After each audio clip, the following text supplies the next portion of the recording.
G'day everyone. Welcome to another Facebook Live. Today I have Nichole with me. Welcome, Nichole. How are you? Well, thank you. Thanks for having me. Awesome. Thank you.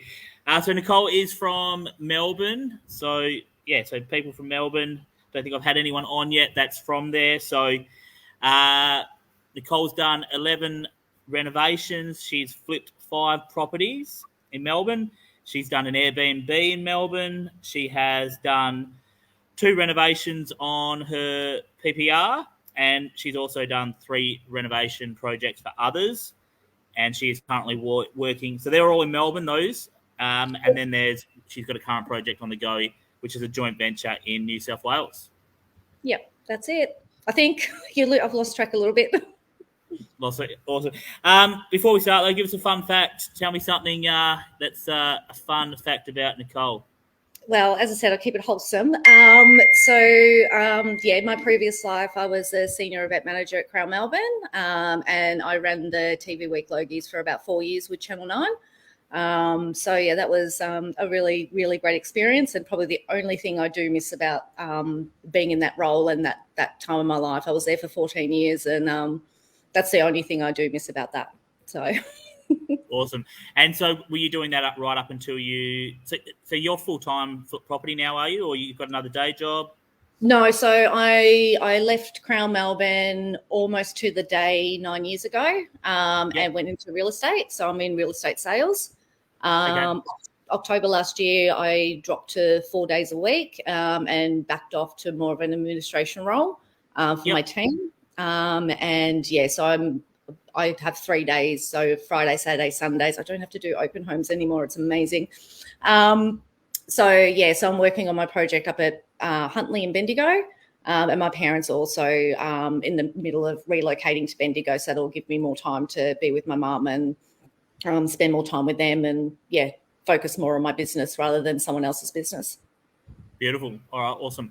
So talk to us about, your business then. So, how did it all start for you? How did you get into the whole renovating and flipping? And that was were you already working in real estate first before you decided to go down that route? I was. So I had already. My first home. I built a house and land package with Porter Davis years and years ago with my husband at the time. That was our first home. We're no longer together. I bought an investment property or two, really interested in real estate, but just didn't have the time. Then it kind of came to 2018, and I had my PPR in Mount Evelyn, not this house, a different one.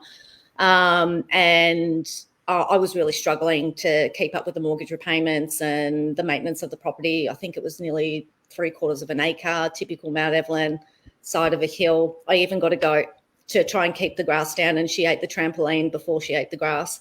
But I got to the point where I had about 10 grand left in the bank, and I was drawing down on it, and it was going to either be keep paying the mortgage with that money or put it into the house and sell. Otherwise, the bank would make the decision for me. So I did a quick renovation on that house, painted, fixed things that were wrong with it. I knew I was in real estate, so I knew what the market wanted, and the downturn was about to hit us, the 2018 downturn in Melbourne. And I did really well out of it. So I had money. I can't stand money sitting in an account doing nothing. So that's how the joint venture in New South Wales came about. That's actually with my parents. This house came on the market a couple of doors down from where my mum lives, in this regional town. It was mortgagee. It was on for $150,000, heritage listed, the original blacksmith cottage in town. And Mum's like, oh, really? I love that little cottage. And I'm like on the phone to the agent. I'm like, Mum, we just bought it. She's like, what the hell did you just do? And I'm like, we just bought it. We're doing it 50-50. So this is the project you've got on the go at the moment? Or? It's just gone on and on and on, which is okay. Like, we had COVID, and being in a regional town where they are in New South Wales, although my stepfather's a builder, he couldn't do it all his own. So during COVID, it was just basically at a halt. It's hopefully we're only a couple of months away from finishing and getting that on the market. And look, it was kind of a blessing in disguise because the market just went through the roof. And our profit is a lot bigger. it's more than doubled than what we anticipated.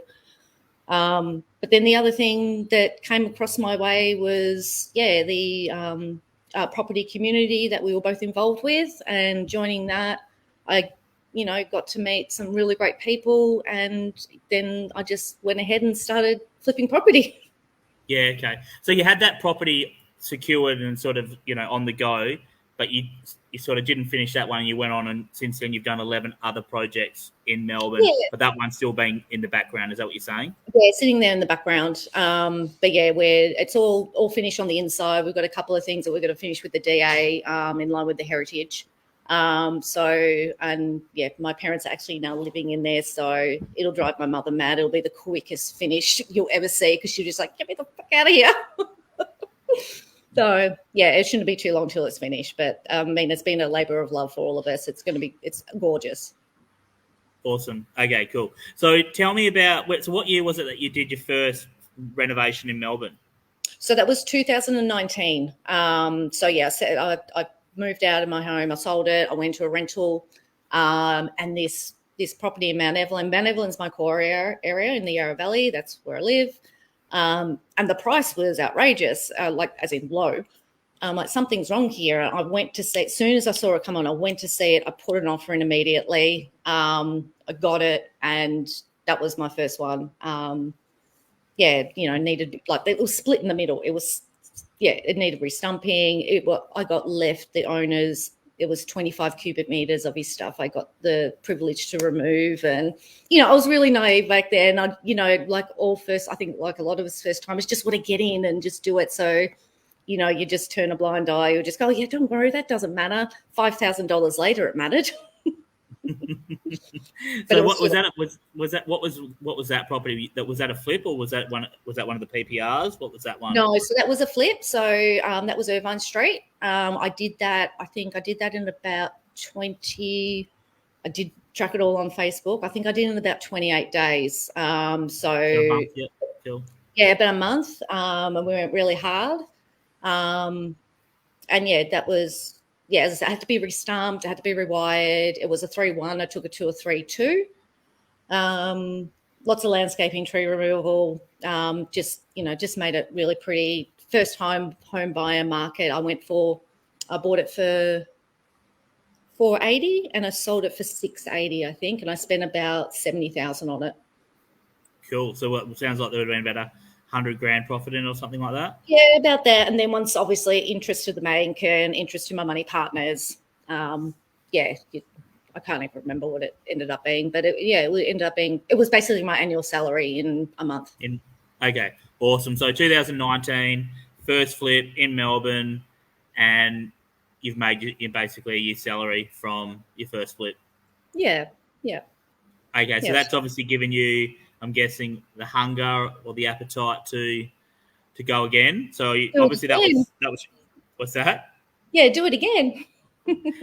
So talk to me about what unraveled next. Like what month was that in 2019, and how long after was the next project? So that was secure. So we had our state election in 2019. That's when we hit the bottom. And then, once that election happened, because I can't remember, it was talk about getting rid of negative gearing, and all the investors shit themselves, and our market just nosedived. And then once the election happened, and I was in that while I was doing the renovation, the market just came back. So I sold that and settled December 2019. And then, because our market just kept going up and up and up. And I'm like, oh, what am I going to do? I think I've been priced out. Like all of us think at the moment, like it's just the market's red hot, and competing for on-market properties is, can be quite overwhelming and very disappointing, missing out. And then I think I posted something on our community Facebook page, if, people who are writing letters and things like that, if they came across something and they couldn't make it work, send it to me, let me look at it. And someone in the community did send me something in regional Victoria in Seymour. So I went and met with the owner, and I could make it work. So I guess I did a vendor joint venture with that owner in Seymour. That was the next one that I did. Yep. So yeah, that was an interesting experience. So that was a takeover deal, a seller JV, yeah. Yeah, seller JV takeover deal. So Yep. that came up beautiful. It was in the peak of COVID, regional lockdown. So traveling from metropolitan Melbourne to go into the Mitchell Shire in Seymour in the regional area, we got shut down just as Steve was to put my styling in. And it was the next day it was going to be shut down. I'm on the phone to Steve. And I'm like, Steve, don't worry about styling. He goes, nope, I'm getting in the truck. I'm coming there tomorrow and I'll be out of there by midnight with styling. And I'm like, okay. And I had multiple offers and it was sold in a week. And for, 50 grand more than I had anticipated. Okay, so this was still this would have been 2020? That was 2020. Yeah, that was 2020. Yeah, okay, cool. And so what sort of profit did you make on your second deal? So that I think that was about 50 once I split the profit with the owner again. Although I didn't have to buy the property or pay the stamp duty, I still brought a money partner in, who is still a money partner to this day. He reached out to me wanting to learn. And look, I didn't really need a money partner, but I'm happy to share and learn along the way and always, share the love, when appropriately, when it comes to a profit. But there was money there and I didn't mind. And again, that relationship, we're great friends now, and he's such a great supporter of me, and every project he will always invest in. He's great. Awesome. So, okay, so that was, with that deal, was that, if you've used so you were only funding the renovation and you used a money partner. So did you contribute any money, or was it like a no money down deal for you? No, I paid upfront the moving costs for that owner, which was quite significant. I think I upfront about $40,000. They had a land up in far north Queensland. They also rescued horses. They had, I don't know how many dogs they had, and cats, a turtle. Nothing wrong with turtles. I've got a turtle over there just sitting there. But all the animals had to be transported, and that was about $20,000. And they just wanted to get out, and they really didn't give two shits about the house anymore. They wouldn't put it on the market with an agent. In my mind, I think I did everything I could do to help them. And I upfronted all that money for their moving costs and then split a portion of the profit with them so they could restart their life. Okay, cool. So this is actually really, really good what you've brought up. So I talk a lot about obviously creating a win-win with with my students and stuff like that. So if you're going to try and get someone to do a seller JV with you, or takeover deal, whatever you want to call it, then you really they need to trust you, and you need to be able to find a way that is a win for them. So in this situation, and we literally had a training session on it last night with my the guys on my program. And I was talking about, you have to think outside the box and, obviously find out what their motivation is and how can you, what do they want?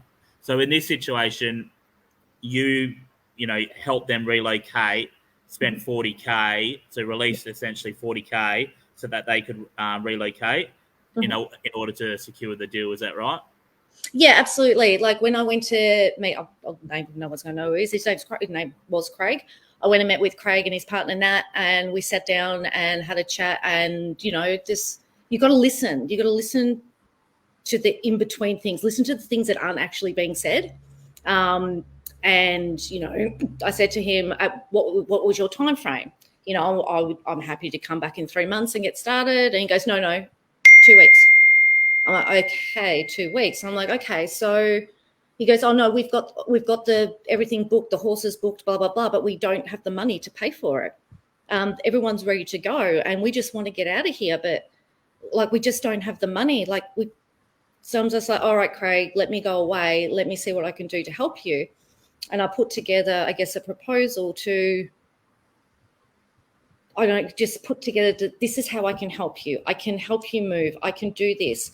I can renovate your house. I can put it on the market. I can do it quickly. I think we did it in about 6 weeks. And this is what I expected to sell for. I'm happy to split it. I don't think we did 50-50. I can't remember what the split was.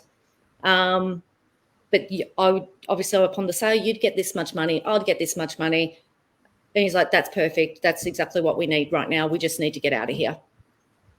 Yeah, And awesome. I was listening to, I guess, the background noise and what they weren't saying. And the more I spoke with them, the more came out that they'd had a rough trot, really. And they just wanted to go to Queensland with their animals and start again.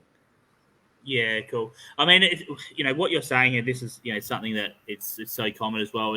It's quite often people, like they just want a way out of their current situation. And like you said, they didn't want to use an agent for whatever reason. And they probably, if it wasn't for your letter, how did you get the deal? Oh, it was through someone else's letter, and that's right. Someone bought you the deal. Yeah, they couldn't, for whatever reason, the deal didn't work for them. So yeah, and from my Facebook post, I looked at it and I could make it work. Yeah, okay. So I mean, if it wasn't for that, these people, who knows what would happen? But essentially, you were able to find a solution for these guys to get from A to B, essentially. Yeah, well, that's what I'd hoped, and that seemed like, I mean, they lost their business. They were in the events industry in regional Victoria. COVID lockdown, they lost their business. The bank were knocking on the door or about to knock on the door, and it was, they were just like, just get rid of everything. We just don't care. We just want to go, and we just want to be together with our animals. So I was like, okay, I think I can make this work. Yeah, awesome. So for people that are obviously not from Melbourne, this, you're in Melbourne, that was a regional Victoria deal. So how far away was the property from where you are? An hour and a half. So during COVID, our work put us down to 4 days a week. So that freed my time up. And we were on JobKeeper. So, we basically weren't being paid full-time wages. So we were all just like, we'll get stuff. We're only working 4 days a week. And my parents, being builders, they actually came down from New South Wales with the caravan. They parked there for 5 weeks and they worked on site while I came and went.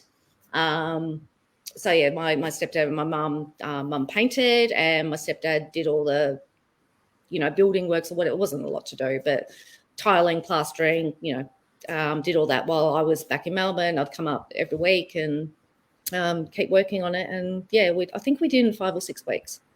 Yeah, okay, cool. All right, so interesting. So do you, with all your projects, do you get your parents to help with the renovation? Seymour, and then the Airbnb. So the Airbnb was the next one that I did. And again, they came down, and that's when they locked the borders at New Year's and Christmas here in Melbourne. Dan Andrews just locked us out. It was just a nightmare. That was the last one that they've worked on with me. And my next one in Dandenong, Greg, my stepdad, he's coming on as the registered builder and will oversee everything, because there's, I've got to fix the roof because a tree went through it. So I do actually need a registered builder this time, where I won't say I've gotten away with it, but I've been able to use my trades, and, as an owner builder situation, I've managed everything myself. But yeah, the next big one, that does need a registered builder. So I'm putting in to work. So sweet. So out of the 11 that you've done, they've helped you with 2 so far, and then the other 9, you've sort of got your own trades team who do, your own electrician, plumber, cabinet maker, all those, every tradie, tiler, painter. Yeah. Is that, and so you, obviously those deals, like, are you, purely project managing it, or do you get your hands dirty a little bit? The only thing I'm capable of doing is, I'd say demolition, but when I say demolition, I carry the stuff to the skip.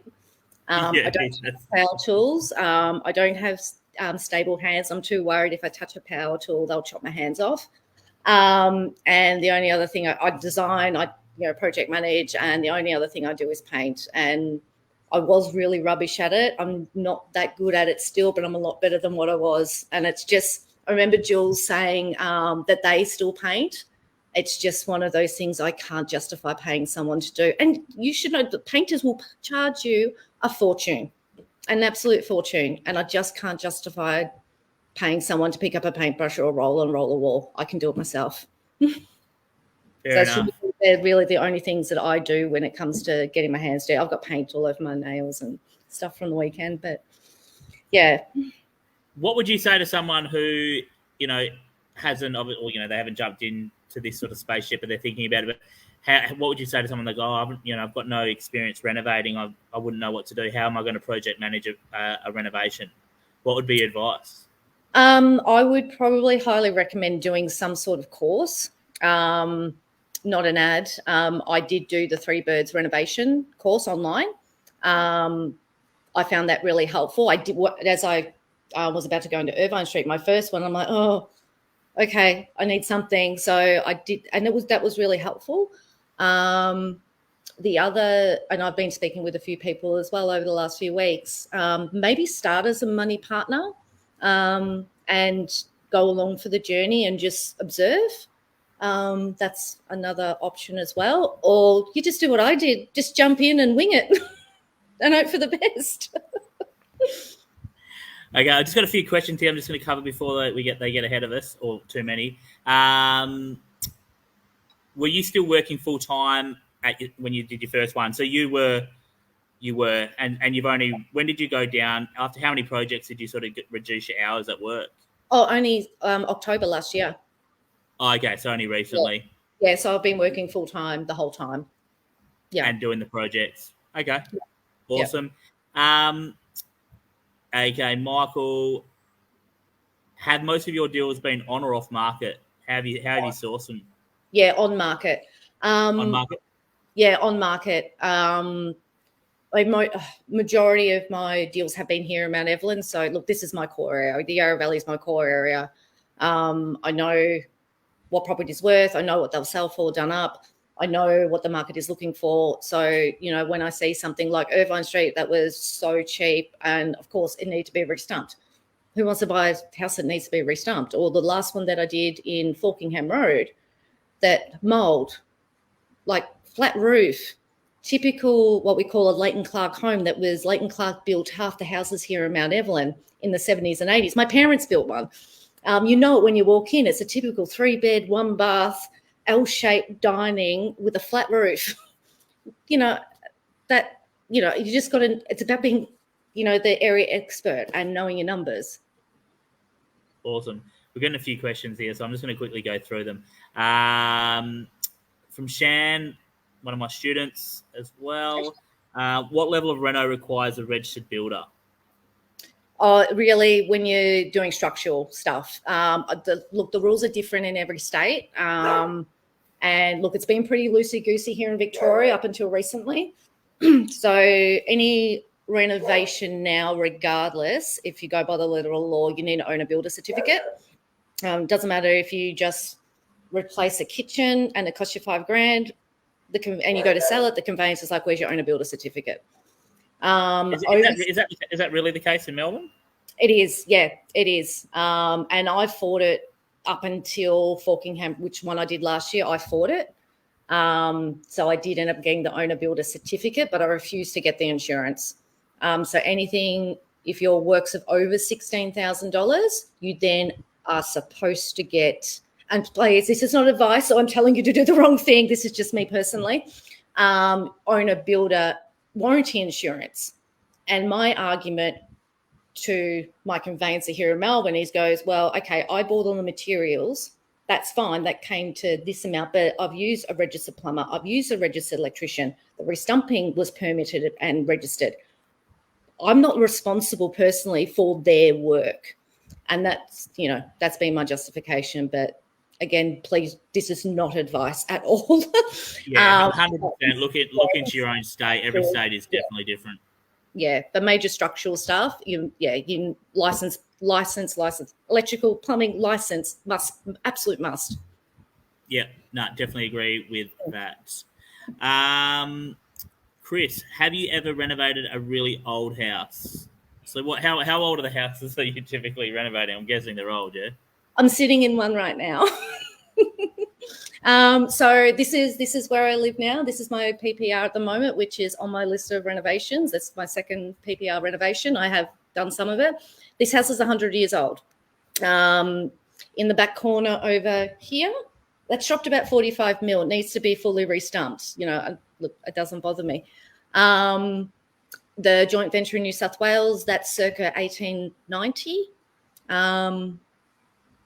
the Airbnb, that was 1920s, and my next one in Mandananong, that's circa 1920s as well. So, I mean, cool. doesn't really matter. It's just, if there's $1 in it, I'll have a look at it. Yeah, for sure.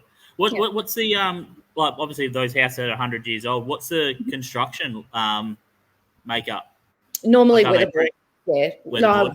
weatherboard, and usually old red gum stumps that are hanging out of the ground because they've been rotted out so badly. And like how the roof at my house here has survived a winter is completely rusted. But I'll just pray it makes it through another winter before I have to worry about it.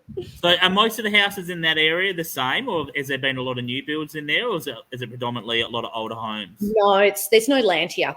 So the general age of this area and sort of the more like Montrose, Lilydale, going up the mountain, like where my next one is Mount Dana, it's circa 1970, 1980s. And then you've got the older ones like this. I'm right in the centre of Mount Evelyn here. This would have been one of the original shops or something, Mount Evelyn, and a lot of the areas around here were old cattle farming, fruit and veg. A lot of the Dutch came out here in the early 1900s, and that's will be the next level back to early 1900s and next sort of older stage of the area. But most of the area is circa 1960s, 70s, 80s. Did you grow up in the area, did you? Or? I did, yeah. We've been Okay. here most of the time. Okay, all right. And then it's got buy old house, I mean, like the kind you needed to upgrade everything. So with those renovations, are they a complete gut renovation? So rip out everything, kitchen, everything inside, everything in with the new. Is that right? Yeah, with these older ones, definitely. There's nothing to be salvaged. That's not appealing to a buyer on the other end. The one in Huntley that I'm doing right now in Bendigo, that's actually a breath of fresh air because that is a brick veneer 1980s house. It's a new kitchen, new bathroom, new flooring, paint. That's an easy one. A get in, get out. But these older ones that I do love to buy, there's nothing to salvage. Okay, your internet seems to be going bad, or mine. So it's all right. You come back. Alrighty. Okay, cool. And so with these older houses, is it as far as like structural issues? I suppose is it mainly the stumping that you had that are the biggest issues? Yeah, it's usually has to be fully restumped, and then once you take all the plaster off, you've got the old real hardwood timber, and nothing's straight. Doesn't matter how much you restump and level, those walls aren't straight. So then, when we did the Airbnb, half the side that, Greg, my stepdad, just decided not straight enough. He just took the side, the framing off the house and reframed the whole thing. But that's just what you get with these older homes. Do you want to reframe the whole thing, or you just work with, you pack the frames and, you just work with what you've got. And I look at it like you're renovating something that's got character. I walk into these homes, they've been renovated. I don't expect everything to be perfect. It loses their character. Yeah, for sure. Yeah, but nothing's ever straight. Cool. Okay. All right. So just going back to your journey. So you sort of mentioned that you did your first couple of flips. Mm-hmm. I want to hear about your story where you said, you obviously you were renting, rent vesting, and, you didn't think you'd ever get back into your own home. Talk us through that story. How did it all come about? Like, obviously, you're in your own home now. Yeah. I remember, when you posted it a year or two ago, and obviously it was a, big thing for you and your son to, be back in your own home. So talk us through that. So, selling Priestley Cres, which was my PPR in Mount Evelyn here, went in and rented a place in Mooroolbark, like this reverse living townhouse. Like really modern, really nice, but just freaking hated it. Okay, I think we've lost Nichole. Are you there, Nichole? Yeah, I'm here. I lost you. Yep, you're back. There. Yep. So I went to rent, and I rented in this nice modern townhouse. I really hated it. And then I did the flip at Irvine Street. So I made a bit of money. So I still had this money, and I was still looking to buy again in Mount Evelyn. I just couldn't afford the prices because the market went up again. I was just like, I'm never going to get back in again. It took me 3 years to find this house. So in the interim, I just kept doing projects and things like that. I moved again to Kilsyth in a real shit house, and I loved it. I loved it. It was so crap. That was one of the 3 that I ended up renovating for somebody else. But yeah, every room had a different wallpaper, straight out of 1960s. Disgusting carpet. I didn't have to look after it. Didn't matter if I spilt something. It was amazing. But yeah, during 2021, this property was on the market. For ages. And I finished the Airbnb, and I said to my mum, if this house is still on the market when we start, taking guests, it's a sign. And I came through this property 7:00 at night, pitch black. There was just the lights on, couldn't see anything. I went home that night, put the offer in, and it got accepted the next day. And it was supposed to be a flip, and then I was just like, oh, I bought this for 520. You're never buying in Mount Evelyn for 520, so we're moving in. So, No. but yeah, on the flip side, I had to sell the Airbnb to do it because the bank just said you can't have both. Fair enough. But obviously, having your own home again for you was obviously, what you wanted for you and your son. Oh, absolutely. Like William just wanted to move back to Mount Evelyn. He was raised here. And yeah, I wanted to give that back to him, and I wanted to come back home. And, and the plan was that, we'd buy this, I'd stay here for 2-3 years, renovate it, sell it, do it again. I'm 42 now. I don't have any super. So let's go get some super and just do this, maybe till I'm 50. But now I'm very attached to the house and I don't want to sell it. So, and I love it that it's crap. And from the outside, it looks abandoned and gross, and I like it like that. Well, that's all that matters. Yeah. So talk to me about, obviously, so you did 5 flips, and like you said, you've also done an Airbnb and some PPRs, obviously the one that you sold and the one you're in now. How did you get into renovating for others, and is it something you would do again? So how did I get into it? So I think it started with a client of mine who had seen what I've been doing, and their house. So I sold them the house in Mooroolbark years ago, and the tenant that they had totally trashed it. And he asked me if I would be happy to renovate it, and I didn't have anything on the go. Once I got to a point in 2022, I think at the start of 2022, I got my home again. I did the Airbnb because the Airbnb thing was one of my goals, one of my big audacious goals. And I got to the point of doing that in the start of 2022, and I just was flip-flapping around. I achieved what I wanted to do, and I didn't know what I was doing, or where I was going.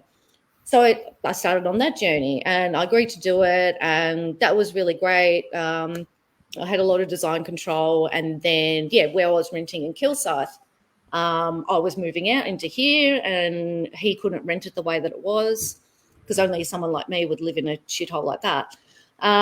So I said, look, I'll renovate it for you. So I had 110% control over that, which was great because he was in Italy, I think.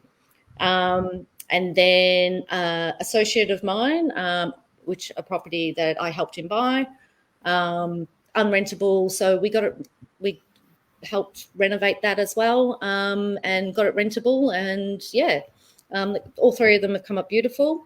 Is it something I would do again? It would be very based on the client. 2 out of the 3 were really great experiences. Yeah, okay. So you just charged like some sort of project management fee then for doing that, did you? Yeah. So the way I structured it, and I had no idea what to do or how to structure it, because all 3 of those clients, I had a relationship with and a friendship with as well, but I didn't want to be, being rude or I don't know. So I charged a project management fee, and then because I'm so nice, I just charge everything I purchased basically at cost, what it cost me.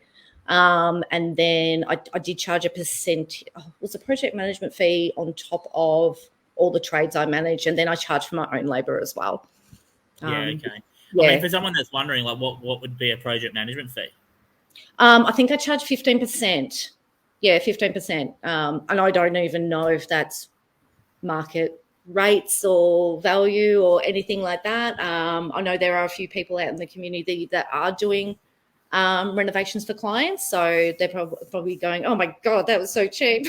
I wouldn't get out of bed. I was about to say, I think that's cheap. Like, I mean, Yeah, but depending on what the project manager does, I mean, obviously the scope of works can vary a lot for what a project yeah, manager does. But if he's in Italy and you're doing everything, yeah, and you know, obviously you're experienced renovator and stuff like that, yeah, and he's getting the materials at cost, and yeah. he's only charging you're only charging 15%. Yeah, I think you got a pretty good deal. Yeah, probably. Well, they all probably did. But you know what? I had nothing else going on at the time. I had no direction. I didn't know what I was going to do next. And it just filled my time and kept me busy. And it kept my planning and designs and creativity going, where I could have just all come to a standstill and I just could have totally flaked out and just I'll just keep working for the man. Yeah, cool. Well, when the time's right for me to buy a property in Melbourne, I need a project manager. I will hit you up. Yeah, well, you already told me I'm too cheap, so I just doubled the price. We've just got you double it. Someone just said what would be the percentage that you charge, so, and is the percentage of the sale price or the profit? So it's of the 15% you charge. Is that 15% of what the total cost of the reno was? Well, not the total cost, but as the management of all the trades and things like that, all materials, again, I pretty much charge that cost. And then there was my labour fee on top of that. So if, for example, if the reno cost 100 grand, are you saying that you would charge them 15 grand? Oh, probably not even that. Wow. Yeah. Okay. So so I think they got a good deal. Anyway, moving on. There's a bunch of questions here that we had from earlier today. I just wanted to go through and ask these. Sure. So Nicole's asked, what's the average price of the suburbs you work in the Melbourne market? So here in Mount Evelyn, I think we're sitting about the median price is about $860. So that's pulled back about 8%, but we are on the comeback, which is great for me.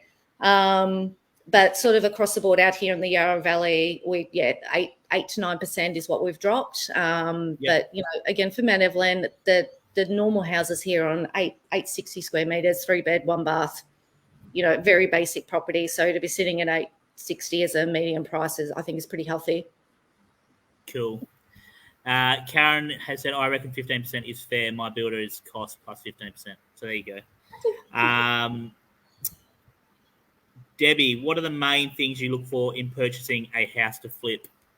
Well, first thing is always the dollars. I have a formula in my head. I think I'm a bit more like you, Graham. You can sort of bang out a feasibility in about 2 seconds. This costs this, bang, bang, bang. Then what? Well, and I work it backwards. What does this sell for when it's finished?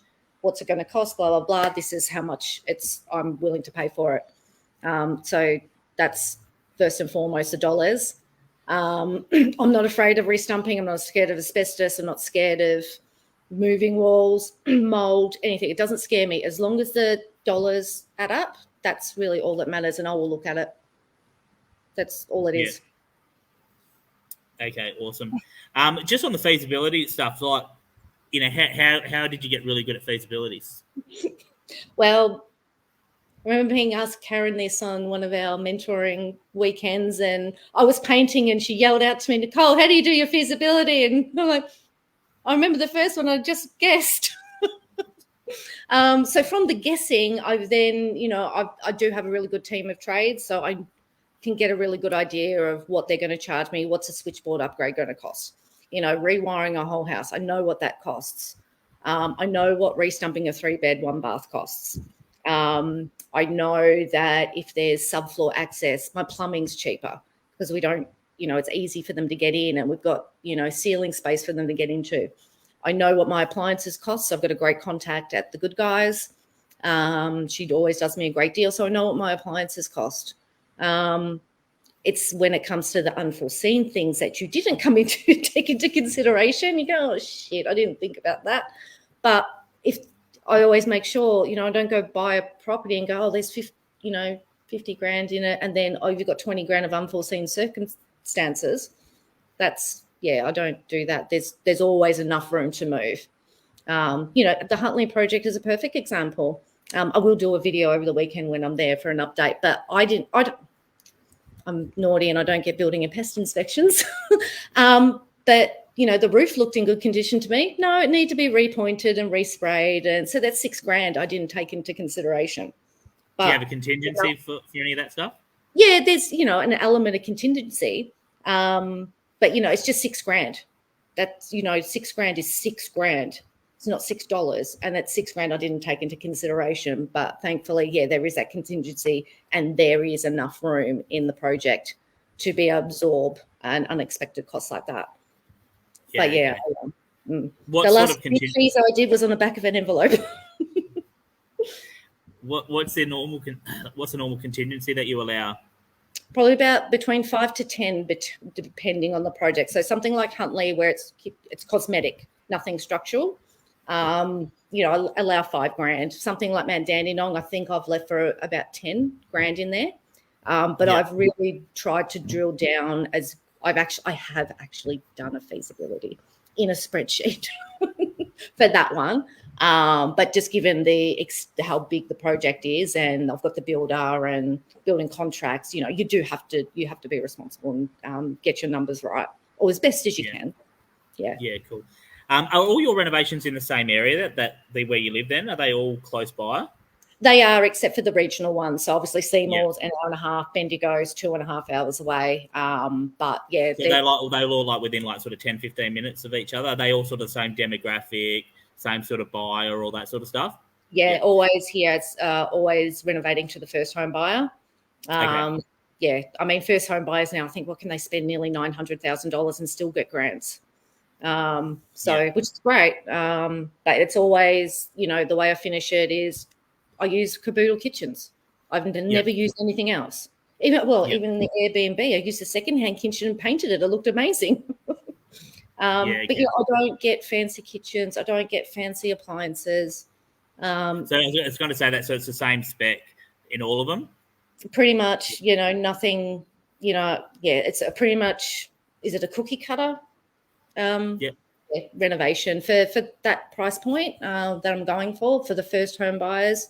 It's white, blacks, timbers, mediocre range, Bunnings range, or I always say Trade Link is the next level up for me. And then you want to get fancy, we go to Reese. Cool. All right. So you've sort of already explained what areas in Melbourne. So John's asked, what are the main challenges, concerns you've faced when you got started? I think because I just went in like just guns blazing, just didn't look at the figures properly. I blew out my budget. Thank God, there was room to move, but, I could have made a lot more money if, I was a bit more experienced. And like I said, I just guessed the feasibility. Managing trades. I was a little bit younger back in 2019. And look, unfortunately, even today in 2024, as a female, some trades will still treat you as a stupid girl. But yeah, back in 2019, I really was treated as a stupid girl. So navigating that and growing a set of balls to be able to stand up to these blokes. And, I grew a set and I fired 2 trades because they were just so rude and treated me so appallingly. I was just like, just fuck off and get off site. But yeah, and then just managing the timeline of events and getting that right. There's nothing worse for your plumber or your electrician. They come on site and you're not ready and you haven't communicated. It's okay that you're not ready, but if you haven't told them, like, they won't come and work for you again. So it was learning. Actually, that was probably the biggest, is learning the timeframes on how things go and getting everybody into line and just communicating. So they would come and work for me again, even though I was just winging it, pretending I knew what I was doing. So with the bad experiences that you've had with trades, like, so, talk me through it. What have they done? They've just like quoted you too high, or what is it? Oh yeah. So yeah, that's one of the big things is, with their quotes, and I still get it. just absolutely taking the piss. If I'm ever, I know how much, as I know how much a switchboard costs. I know how much it costs to rewire a house. I know how much plumbing costs, and some quotes I can get in. That's not, I'm not calling you again. But I did a demolition for a client, and he rocked up and he goes, "Oh, I'm here to see Nick." And I'm like, "I'm Nick." And he goes, "Oh, I was expecting to meet a man." I'm like, "Bye-bye." Or, "Oh, when's your husband joining us?" I'm like, "I don't have a husband." "Oh, wow, this is going to cost $40,000. And I'm like, "No, it's not, because I'm not paying that, so get out." And it's just, look, it just comes with the territory, unfortunately. And I don't know if that attitude is going to change anytime soon. But, I just laugh about it now. I just laugh. I don't take it personally, and it's okay. It's okay. I think, I mean, me even being a guy, there's still because of the market's there's such an undersupply of tradespeople, right? As we all know, it's hard to get tradespeople. A lot of the time, they just know that they can charge what they want, and half the time, I think some trades will just, say a silly number, and if they win the business, it's great, sort of thing. That's their mentality, because they're charging it, a crazy amount. I mean, I've had some crazy quotes from trades, and you pull them up and be, mate, where on earth did you get this from, sort of thing. So, but I think that's just unfortunately a bit of the supply and demand. There's not enough supply of tradespeople sometimes in the current market, and I mean, I'm in WA, so a lot of good tradespeople working up north because obviously there's better dollars up there and that sort of stuff. So, but I've got no doubt that that some would obviously maybe treat women differently because thinking that they don't have the knowledge or experience. But I suppose what I'm trying to say is they certainly do it to blokes as well. And look, I don't know everything, but the trades that I do engage, like I do have my core guys that have been with me. Jeff's been with me for 2 years now. Alex, my core electrician, he's been with me for 4 years. And there are times I have to bring in other people. And the first thing I say to them is, I'm straight up. Here's the electrical plan. Here's the plumbing plan. Quote it. If you're going to take the piss, let's just not even talk. So I've just, I've grown the balls to just say, be straight up, and, I'm not here to mess around, and I'm here to, give the local trades work. I'd prefer to give the local trades work, like in Bendigo. I will just pay for my guys to come up. It's, it's that simple. Yeah. For sure. Tabitha, how do you find deals in the current market? So I think you said before, most of your deals have come on market anyway. Yeah. Oh, look, it is. We're going back into where the market house prices will increase this year, and it is still competitive. And it is quite difficult. But again, especially what Graham teaches and what he preaches is being your area expert. If you know your area well enough, you know what resells, you know what the price difference is. I know there's a special word for that.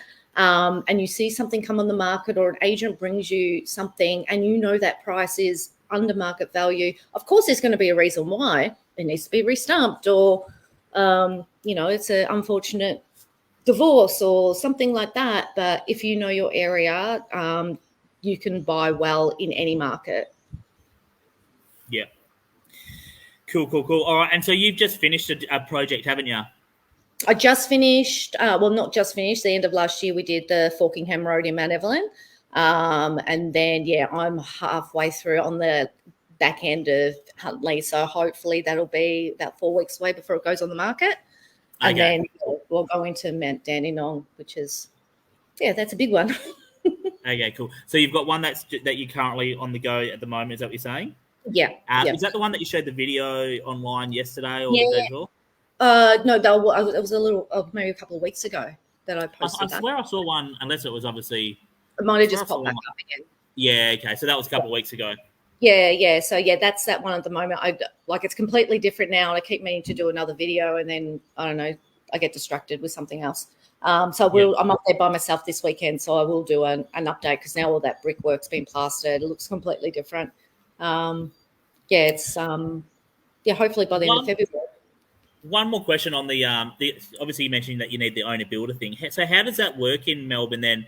So how are you going to do more projects if you supposedly, you put in a new kitchen and you need an owner builder certificate? How are you going to navigate that? So I have a contact. Her name's Nichole from Bullis Construction, again in Mooraba. So she now knows how I work, and she will come and she comes on site, basically like a building inspector. She'll do a full report of the property finished.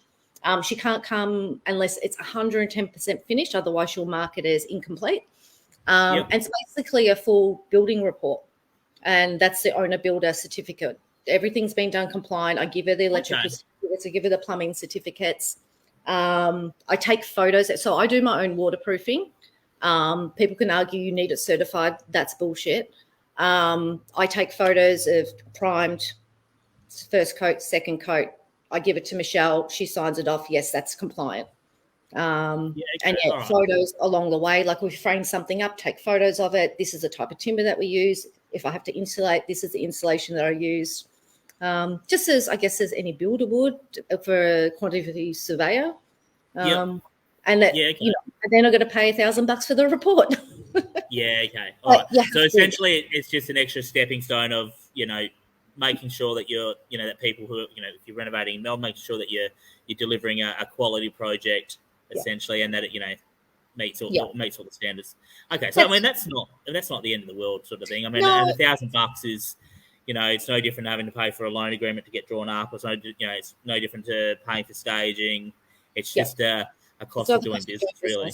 Yeah, absolutely. I mean, and I'm not a fan of getting a pre-building inspection done. I know a lot of agents really push for it, for a property to go on the market. I think in New South Wales you have to get it done.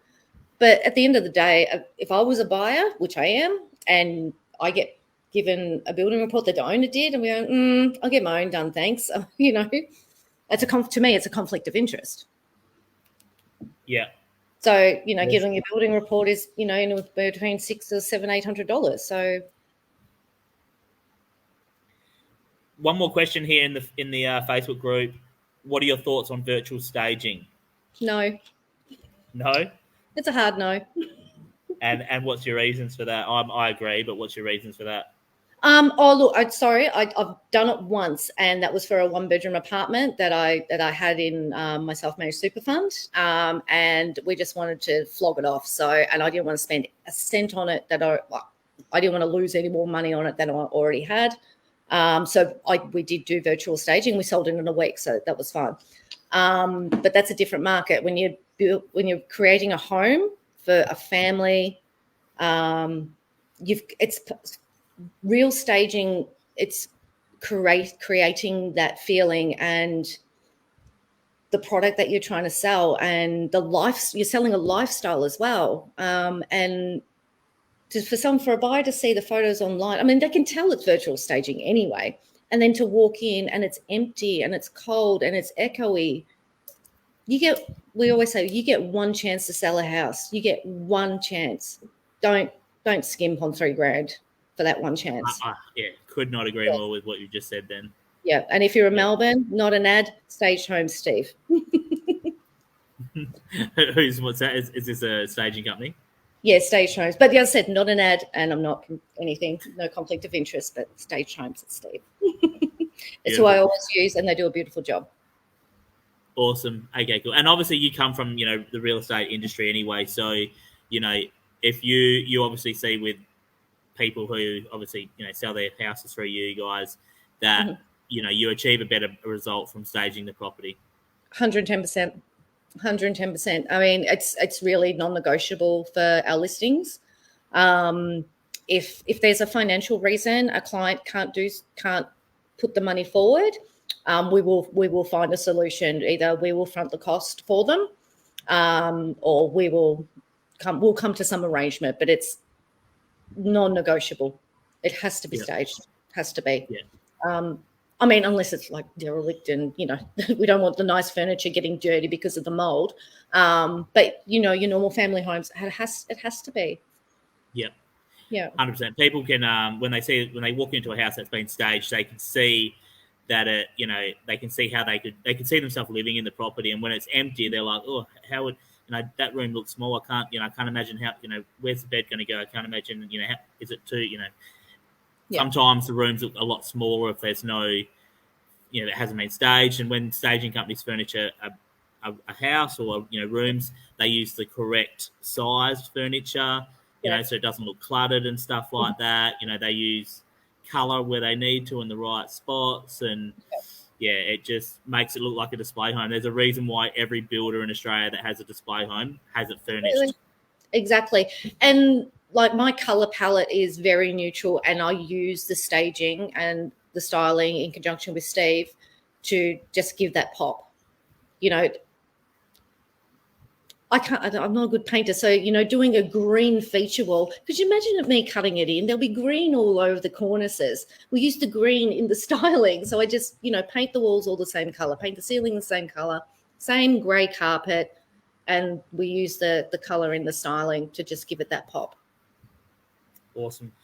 One last question from here before I ask you a last question myself.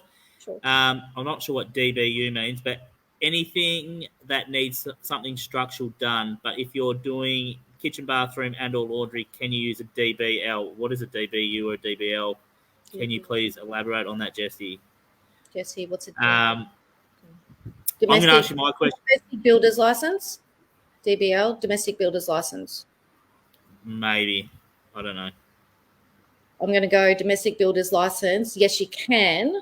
And if you're a registered owner builder here in Victoria, you're restricted to only doing one every 2 to 3 years as a registered owner builder. Domestic builder, well, I assume that's what my stepdad is. He's a registered domestic builder for residential. And that's his business, so he does that. Well, he did, and I'm making him do it again. So I'm going to go domestic builder's license for DBL. All right. Awesome. Last question for you before I let you go is what is in the future for you, for Nichole?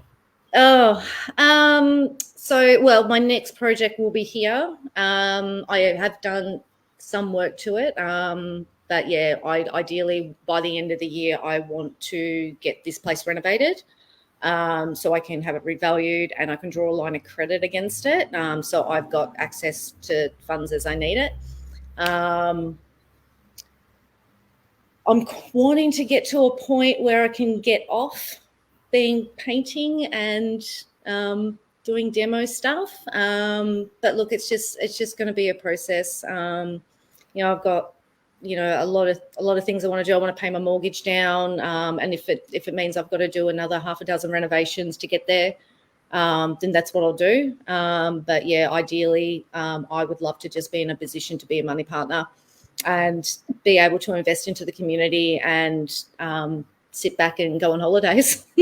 So ideally, you'd rather just be on the money partner side, just get a bit of a passive income, and put the tools away. Yeah, look, that would be ideal. I can't be working 7 days a week like I am forever. I do it now while I can. We don't know what happens tomorrow. And I do enjoy it. I do love it. But like everything, the novelty will wear off. And, while I enjoy it, I'm going to keep doing it. But ideally, over the next few years, I'd love to just be, like my great money partners who are out there, who really believe in and invested in me. I'd love to return that to other people. I've been a money partner before, and it was a really great experience. But I was talking about like little bit of money. But yeah, I would love to be able to, give back to the community and invest in their projects. And even to consult. There's a lot of people here that are new, and there's so many questions, and I'd love to have more time to, maybe we can team up. You do the coaching, I'll do the consulting. Maybe going more down that road as well. But yeah, I still enjoy renovating. I still enjoy getting dirty and working not enjoy working 7 days a week, but I do it, and I'll keep doing it while I still can, because like all of us, there'll be a point where I can't. And I want to make the most of it while I can. Awesome. Well, thank you very much for having a chat with me and obviously sharing your journey congratulations on what you've achieved. Thank you. Flips, and obviously, You too. getting back into your own PPR, which obviously, obviously that must have been a big milestone for you. I remember obviously seeing, posts and stuff like that when you achieved that, and I obviously were pretty happy about it. So congratulations on that, and good luck with the joint venture in New South Wales being finished, and Yes. all your I don't worry, I'll projects, be posting it everywhere. I'll and all be your so happy. projects to come. Thank you. Thanks for having me, and congratulations to yourself, Graham. Thank you very much. See ya. Bye. Bye.